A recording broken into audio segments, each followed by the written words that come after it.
ከሚስቱ ጋር እያለ እየለጠለጠ ቪዲዮ ቀርጾ ስልኩ ላይ አስቀምጧል። አስጌ ዝንጀሮ ማን አስጌን በተመለከተ አስጌ መጀመሪያ ሲመጣ ወደ ሚዲያ ሲመጣ ምን እንደሚመስል ሁላችንም የምናውቀው ነው። ሰው ወደ ሰውነት የቀረበ ነበረ። አሁን በላ ጠገበ እና ከንፈሩ ወፈረ፣ አፍንጫው ወፈረ፣ መኪና ነዳ።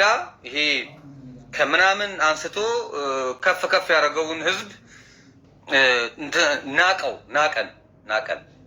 እኛ እየሞትን እሱ ወጥቶ መስፈን ጀመረ። እጅግ በጣም ከፍተኛ ተቃውሞ እየተነሳበት ነው። እጅግ በጣም ብዙ ቪዲዮዎች እየተለቀቁ ነው።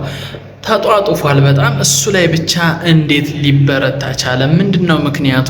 በጣም ለየት የሚያደርግ ሰገጤ መሆኑን የምታውቀው በዛ ስልኩ ላይ አስቀምጦት ነበረ። ሰክሮ ሲለፋድድ ሚስቱ ታይና ያንን ቪዲዮ ወደ ራሷ ትራንስፈር ታደርገዋለች።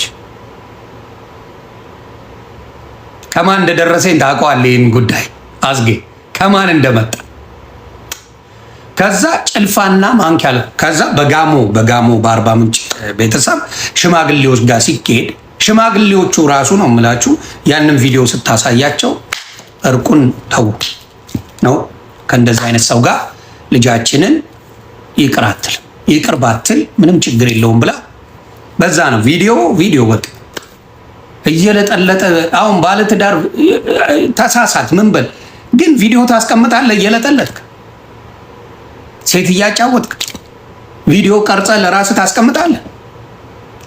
እኔ የምናገረው በሞታችን ላይ በኦርቶዶክስ ሞት ላይ በስቃይዋ ላይ ስለጨፈርክበት ከዛ በፊት አያገባኝም አይመለከተኝም።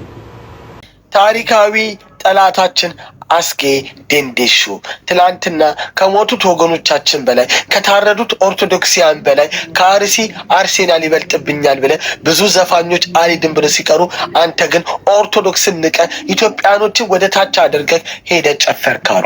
እንደ ካሙስ ካሳ የክፍለ ከተማ ተወዳዳሪ መታወቂያ አዳይ ሆነ ትቀራታለህ እንጂ ከዚህ በኋላ አርቲስት እጫወታለሁ ብትል የራስን ዘፈን በበረዶ መያዣ እያዞርክ ትሸጣለህ። ከነ ቤተሰብ ቤርፎን ትሰማለህ እንጂ ለአንተ የሚያከፋፍሉ ከአንተ ጋር የሚሰሩ ለአንተ ሙዚቃ ኮንሰርት የሚያሰሩ በጠቅላላ ከዚህ በኋላ ታሪካዊ ጠላት ከኦርቶዶክስ ጋር ናቸው ማለት ነው። አንተ የሰይጣን ስምንተኛ ጎረቤት አፈን ስዘጋ እምስቅም ትመስል የውጭ የዳ አጥር የመሰለ ጥርስ ላይ ቆመን ነው እምንስቀው። እናቴ ትሙት አነፋታክም እስከ መጨረሻው ድረስ ኢትዮጵያኖችን ወደ ታች አድርገህ ኦርቶዶክስን ንቀክ የታረዱት ወገኖች ላይ ሄደ እንደጨፈርክ ሬሳ ላይ ነው እምንጨፈረው። ቆመን ነው እምንስቅብህ። የጊዜ ጉዳይ ነው። እውነቴን ነው። የጊዜ ጉዳይ ነው። እናገኛቸዋለን። እውነቴን ነው። አስጌ ዴንዴሾ አንተ ማለት የኦርቶዶክስን ቆመ ያረፍከን ቆመ የሳክብን ታሪካዊ ጠላት በተለይ በኦርቶዶክስ እምነት አማኞች ዘንድ እጅግ በጣም የጥላቻ ንግግር በሚመስል መልኩ ነው እየተቹት ያሉት። በጣም መነጋገሪያ ሆኗል።